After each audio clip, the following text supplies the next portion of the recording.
क्यों? मांस कोई ना खाएगो। बीड़ी पी के जन कितने का फेफड़ा खराब है रहा है, खांसी है रही है। बीड़ी पियनते न कितने तो जंगलों में आग ही लगती है, गेहूं जगता है। बीड़ी पीन वारो रास्ता में निकल के जा रहा, बीड़ी जलाई बत्ती फेंक दी, या बीड़ी पी के फेंक दी और सुलगी और चल पड़ी, तो जाते नुकसान है, धन को नुकसान है, शरीर को नुकसान है, समाज को नुकसान है, और जहां रहता हूं गंदगी कर देता है।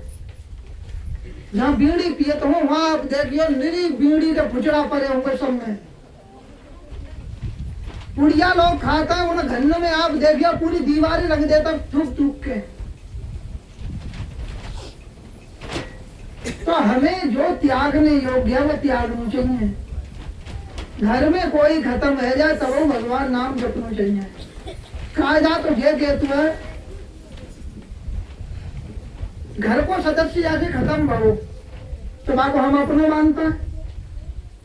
तो आप विचार करें कि अपने के संग में अच्छो करो जात है ना गलत, अच्छो करो जात है ना वो अच्छो ना हो तो ऐसे बताई जाती है कि जो लोग कोई खत्म है वो रोए रहे हैं तो वो डबल गलती कर रहा है। जब एक तो उनके घर को सदस्य खत्म है वो, एक तो वो घाटा है वो, अब ऊपर से शोक मना रहे हैं, समय को नष्ट कर रहे हैं, रोए रहे हैं, आंसू बहा रहे हैं। वो आंसू बताई जाती है कि मन वाले व्यक्ति के लिए नरक बनता है फिर, और वो ही सब बागेला पीने पड़ता है। अरे रोनो चाहिए तो भगवान से मिलन के लिए कि हे प्रभु इतने दिन बीत गए, इतनी उम्र बीत गई, आज तक आप ना मिले। धन के लिए रो रही हो, पुत्र के लिए रो रही हो, मन वाले के लिए रो रही हो, तो भगवान के लिए क्यों ना रोवत? एक बूंद आंसू उन्होंने के लिए टपकाने चाहिए। कोई सदस्य घर को खत्म है वो हमारो अपनों है, हम बाको अगर हृदय से चाहते हैं सब लोग बैठ के प्रेम से भगवान नाम को कीर्तन करना चाहिए। मर जाए तब ना है, मरने से पहले ही शुरू कर दे, क्योंकि वो आवाज वाले कान तक पहुंचेगी तो बाको चित्त जो है संसार से हट के भगवान में लगेगा और बाकी सदगति है जाएगी। आपको लड़का बालक पत्नी कहीं जात है तो घर से उनके लिए आप खर्चा पानी जाके भेजता है ना है। हमारे बालकों को किराओ भाड़ो हो, रास्ता में कोई खान पीने की जरूरत पड़ेगी वो होनी चाहिए, सुविधा करके भेजता है।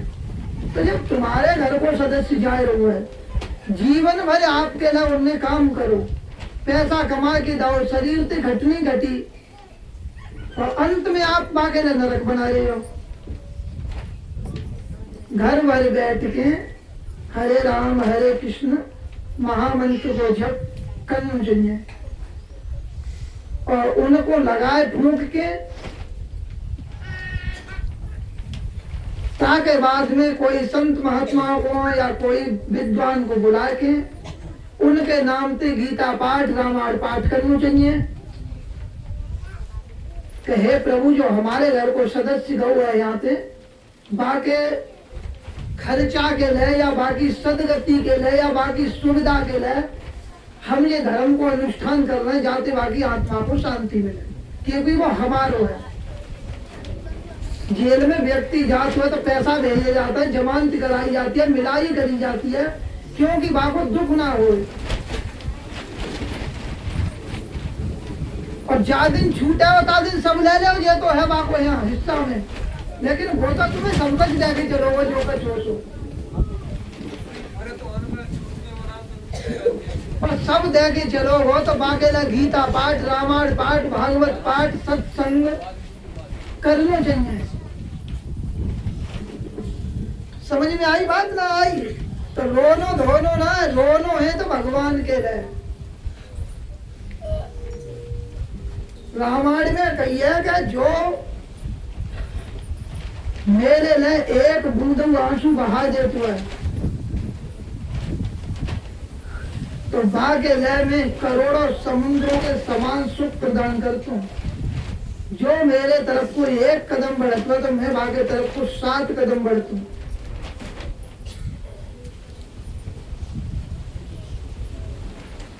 कहिए सुन ही निरंतर होए न पूरे। कहाँ रहता भगवान पतवा? रामचरित मानस में जब भगवान राम वन को जब गए तो पहुंचे वाल्मीकि जी के आश्रम में। तो मुनि कहूँ राम दंडवत कीना आशीर्वाद विप्र कर दीना। पहले तो भगवान ने दंडवत समझता है? दंडवत को मतलब होता है जमीन पे लेट के मत्था टेक के डंडा की तरह गिर जा बाबू दंडवत प्रणाम बोलता। और एक होती है बिलैया दंडवत, परियां टेक के और मत्था पृथ्वी पर हो जाता है। शास्त्रों में कहीं 5 छुअन की कम ना आई है। आज कल के तो लड़का देखो आप परियों छुअन को राजी ना है। परियों छुएंगे तो हाथ परियन तक पहुंचो ना पहुंचो ये कुछ ना पतो, मुंह ऐसा करके ऐसे कर देंगे।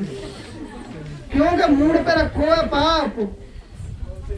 अगर ऐसे करके करते ही करते तो गिर ना जाएगो तो वो पाप लचन ही ना देतु है। पाप की गठरिया ऊपर ही धरी दे। रामचरित मानस में कि प्रात हो तो उठ के रघुनाथा, मात पिता गुरु नावई माथा। मत्था टेकते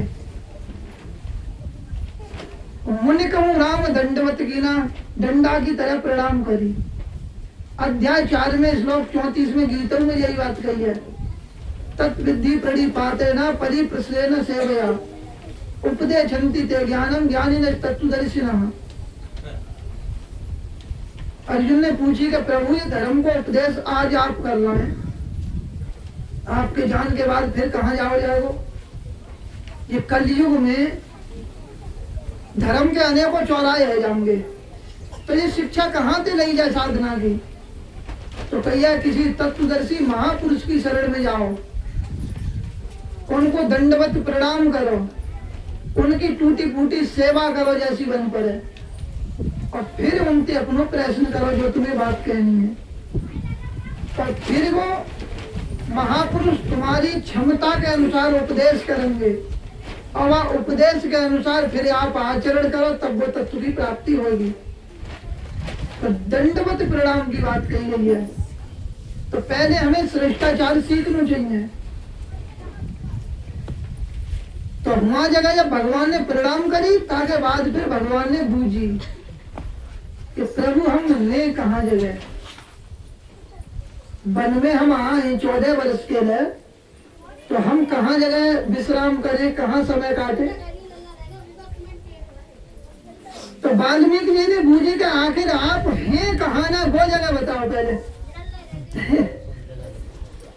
आप कहाँ जगह पे ना आए, पहले वो जगह हमें बता दो, फिर हम बता देंगे कि कहाँ रह गए। कहना फिर उस समय के अनुसार उचित जगह बता दे, मतलब अभय रहने के लिए, क्योंकि भगवान तो सभी जगह है। तो कहिया सब घट मेरा साइया, सूनी सेज न कोय, और बलिहारी घट ताश पे जागट प्रगट होए। भगवान सबके हृदय में विराजमान है, बार बराबर जगह ना है, खाली के जहां है ना है। और ऐसा कोई समय ना है कि जहां में वो ना है, सब समय में है और सब जगह में है।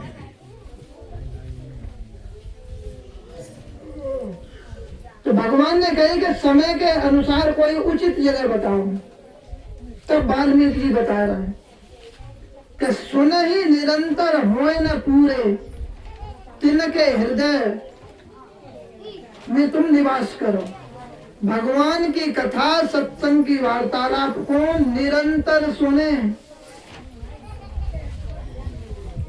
और कबू अघावे ना कि सत्संग तो हम भीषण शांति सुनते चले आए, अब क्या सुनेंगे। अच्छा एक बात बता दे कि 80 साल की उम्र हैगी और भोजन रोज ही करता बताए, तो कब भोजन को करके तृप्ति होती है कि ना है? क्यों? 80 साल से भोजन करता है और जब भूख लगी तो वही दाल रोटी घर से आई और खाई, तृप्ति मिली कि ना मिली? ऐसे ही भगवान की भक्ति और सत्संग ये नित्य रोज सुनना चाहिए। ये ना है कि नई बात बताई जाए। अरे नई बात तो पेपर में मिलेगी, फलाने हाईवे पे गाड़ी टकरा गई, 4 मर गए, फलानी जगह पर आग लग गई, फलानी जगह पर वो फांसी लगा के लटक गई माता जी, फलाने गांव से एक लड़की भाग गई। पेपर में ही तो मिलेगी, सत्संग में तो मिलेगी। सत्संग में तो भगवान में लगन की बात मिलेगी। तो सुन ही निरंतर होए न पूरे,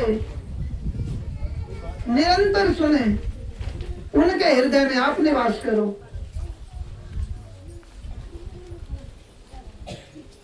तो निरंतर भगवान की चर्चा और सत्संग सुनना चाहिए।